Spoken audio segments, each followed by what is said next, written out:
Assalamualaikum warahmatullahi wabarakatuh. Perkenalkan, nama saya Fajar Julian Ariski. Saya berasal dari Fakultas Ilmu Sosial dan Ilmu Politik dari Prodi Kesejahteraan Sosial. NPM saya D1A 025070.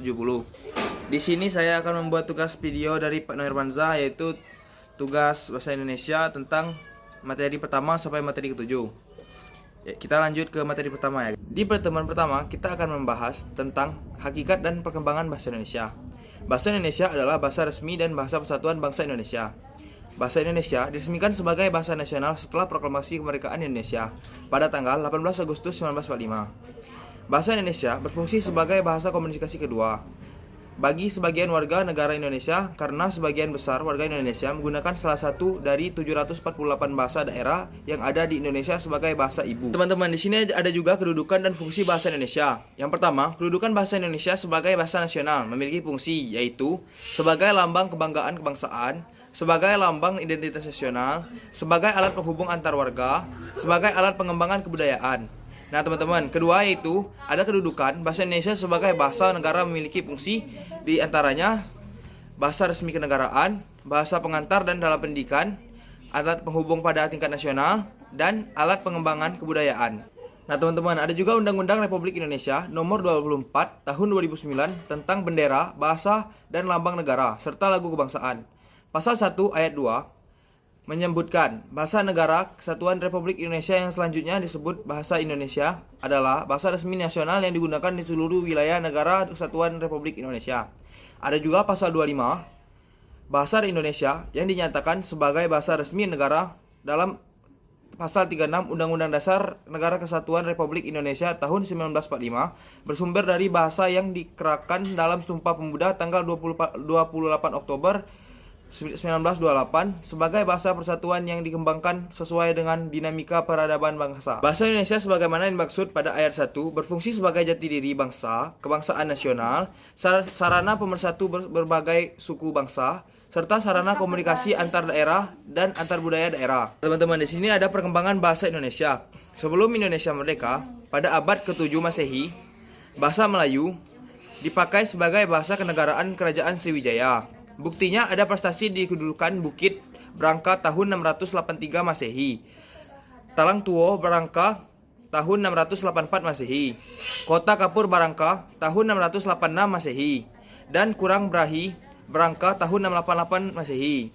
Prestasi bertuliskan huruf Pranagari berbahasa Melayu kuno. Teman, pada tahun 1938, Kongres Bahasa Indonesia yang pertama di Solo disarankan agar ejaan bahasa Indonesia lebih banyak diinternasionalkan. Nah teman-teman, kalau tadi yang sebelum bangsa Indonesia merdeka, sekarang sesudah bangsa Indonesia merdeka. Undang-Undang Dasar Negara Republik Indonesia tahun 1945, pasal 36, bahasa negara ialah bahasa Indonesia. Ejaan Republik atau ejaan Soewandi 19 Maret 1947 oleh Soewandi, Menteri Pengajaran, Pendidikan, dan Kebudayaan dalam surat keputusan tanggal 19 Maret 1947. Nomor 264, penggantian huruf OE menjadi U. Bunyi sentak tulis dengan K. Kata ulang boleh ditulis dengan angka 2 dan tidak dibedakan antara penulisan di sebagai awalan dan di sebagai kata depan. Kongres Bahasa Indonesia kedua yang diprakarsai Menteri Muhammad Yamin diselenggarakan di Medan pada tahun 1954. Harus dibentuk badan yang menyusun peraturan ejaan yang praktis bagi bahasa Indonesia. Pada tahun 1957, adanya ejaan pembaharuan oleh Profesor Prijono dan Eka Topo. Hanya saja tidak diberlakukan secara resmi. Ejaan Melindo atau Melayu Indonesia sebagai hasil perumusan ejaan Melayu dan Indonesia tahun 1959 hanya tidak diberlakukan. Ciri ejaan Melindo yaitu ditulis C dalam kata NG, ditulis NC. Nah, di sini ada juga ejaan baru, yaitu ejaan LBK. Berdasarkan surat keputusan Menteri Pendidikan dan Kebudayaan nomor 6267 19 September pada tahun 1967, ciri ejaan baru yaitu konsonan. Nah, di sini ada juga Lembaga Bahasa dan Kesusastraan yang pada tahun 1968 menjadi Lembaga Bahasa Nasional. Keputusan Presiden nomor 57 tahun 1972 dengan nama ejaan yang disempurnakan pada masa Menteri Masuri Saleh. Nah, pada tahun 1975 menjadi Pusat Pembinaan dan Pengembangan Bahasa, menyusun program pembakuan bahasa Indonesia secara menyeluruh. Pada tahun 1988, pedoman umum ejaan yang disempurnakan. Edisi kedua diterbitkan berdasarkan keputusan Menteri Pendidikan dan Kebudayaan Republik Indonesia. Edisi ketiga diterbitkan pada tahun 2009 berdasarkan Peraturan Menteri Pendidikan Nasional Nomor 46. Pada tahun 2016, berdasarkan keputusan Menteri Pendidikan dan Kebudayaan Dr. Anies Baswedan, Pedoman Umum Ejaan Indonesia yang disempurnakan diganti dengan nama Pedoman Umum Ejaan Bahasa Indonesia.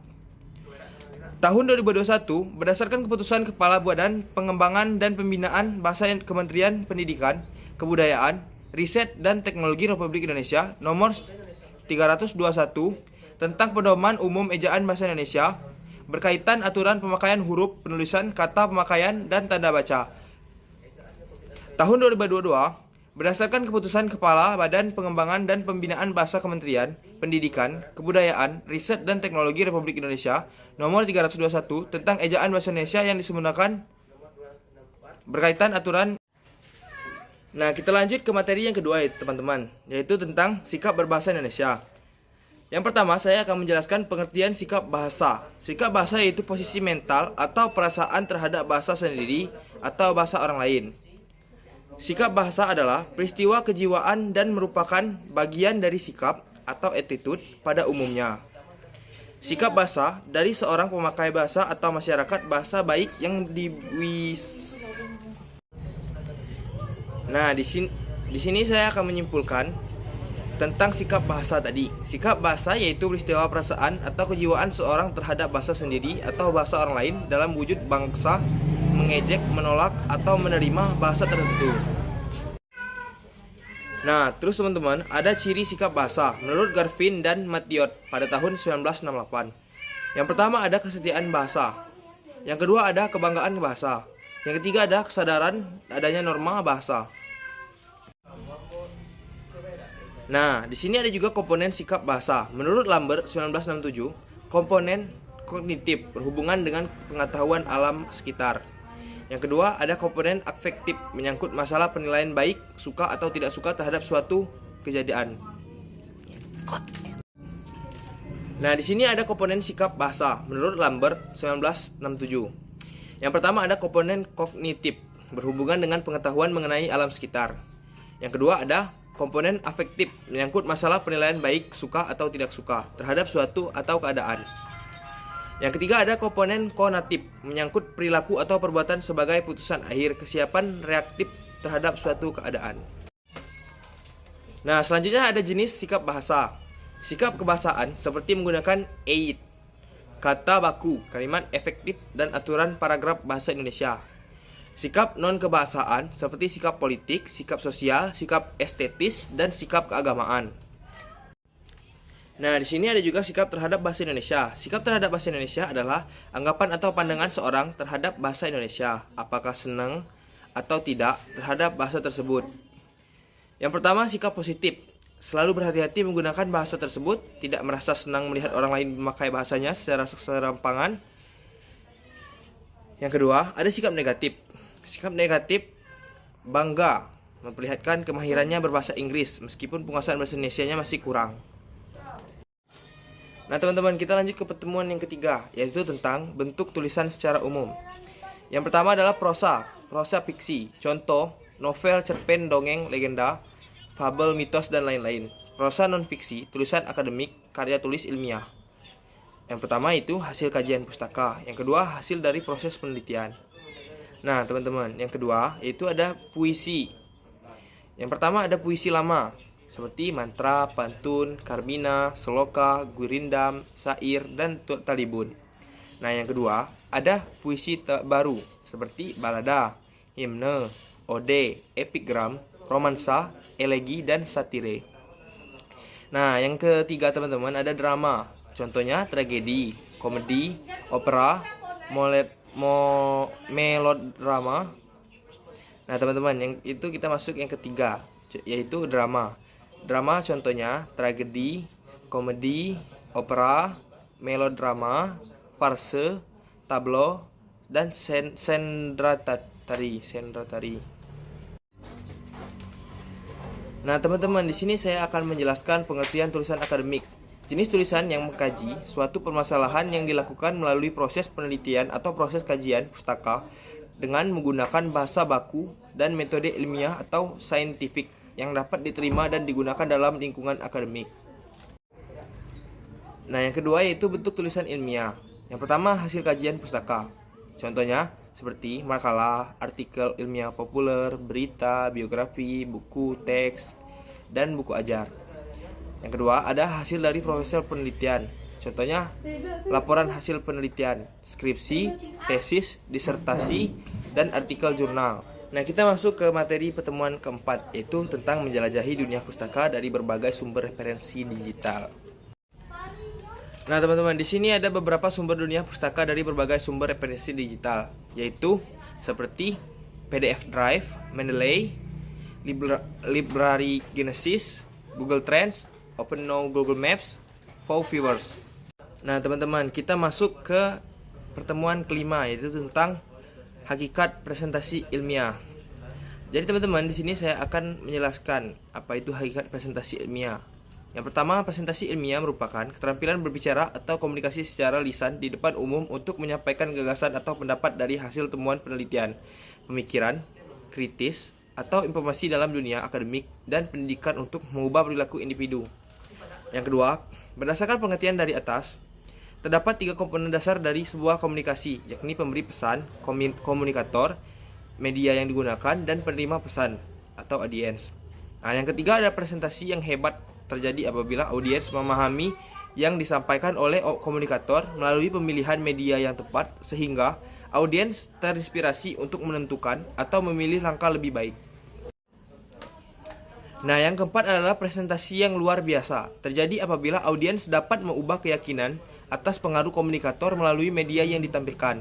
Yang kelima, presentasi yang buruk terjadi apabila komunikator tidak mampu menjelaskan pesan, hanya dimengerti sendiri, dan tidak mengoptimalkan media yang dipergunakan sehingga audiens tidak paham terhadap pesan yang diterimanya. Nah, di sini saya akan sedikit menjelaskan alur presentasi. Yang pertama pastinya ada pembuka. Pembuka haruslah yang menarik. Pembuka yang menarik menjadi kesan pertama bagi audiens untuk lanjut menyimak atau tidak. Yang kedua ada isi dong pastinya. Bagian isi presentasi yang paling signifikan ada Anda diperhatikan sampai ide konten hebat dari hasil penelitian, mulai dari pendahuluan, latar belakang, pemahaman akan permasalahan, metode penelitian, analisis, dan penyelesaian. Nah, yang terakhir kan ada penutup tuh. Tahap akhir adalah penutup yang baik berisi kesimpulan dan pernyataan penutup. Nah, di sini kita akan masuk ke pertemuan ke-6, yaitu tentang mendesain proposal kegiatan. Teman-teman, terdapat langkah-langkah kegiatan pembelajaran. Yang pertama itu diskusi penguatan konsep tentang proposal kegiatan. Yang kedua ada pembentukan kelompok kerja. Yang ketiga menyusun perencanaan proyek dalam menyusun proposal kegiatan. Yang keempat menyusun jadwal proyek dalam menyusun proposal kegiatan. Yang kelima adalah pelaksanaan observasi dan pembukaan proposal kegiatan. Yang keenam adalah presentasi hasil penyusunan proposal kegiatan. Nah, teman-teman, di sini ada sistematika proposal kegiatan. Yang pertama ada judul, yang kedua ada daftar isi, yang ketiga ada bab 1 atau pendahuluan, yang keempat ada bab 2 atau gambaran umum rencana usaha. Yang kelima ada bab 3 metode pelaksanaan, yang keenam ada bab 4 biaya dan jadwal kegiatan, yang terakhir adalah daftar pusaka. Nah, teman-teman, kita akan masuk ke bab 6 dan bab terakhir, yaitu bab 7 tentang proposal kegiatan.